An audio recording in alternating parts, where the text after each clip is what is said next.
इस्राएल America और Iran मध्य चलिथिबा युद्धर प्रभाव सारा विश्व उपरे पड़िछि।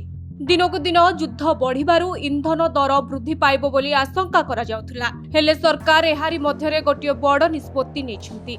पेट्रोल और डीजेल दर उपरे एक्साइज शुल्क प्रति लिटर पिछा 10 टंका कमाइछंती। सरकार शुल्क कमाइबारु एहा 13 टंका खसी 3 टंका होइछि। सेहीपरि डीजेल उपरे 10 टंकार कमी 0 होइछि। ग्लोबल इंधन संकट और दर वृद्धि आशंका थिबारु एपरि निष्पत्ति निया जाइछि। युद्ध परे ईरान द्वारा हर्मुज समुद्र संकोच अवरोध करा जाइथिबारु परिस्थिति अधिक गभीर होइछि। हर्मुज विश्वर एक प्रमुख इंधन परिवहन मार्ग।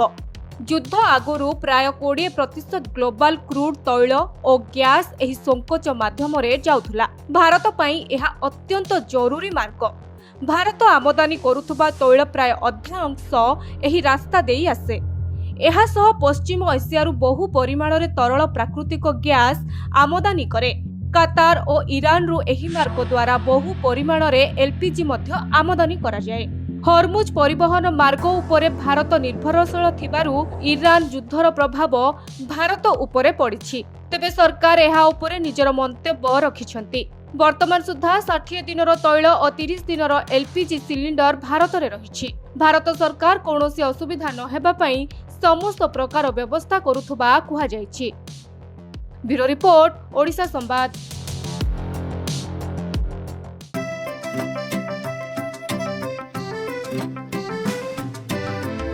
ऐसी चाहता है चलो कुछ ऐसा करेंगे, देश की शान है हम शानदार रहेंगे, शानदार रहेंगे। टीएससी गुरुकुल गोठपाटणा भुवनेश्वर।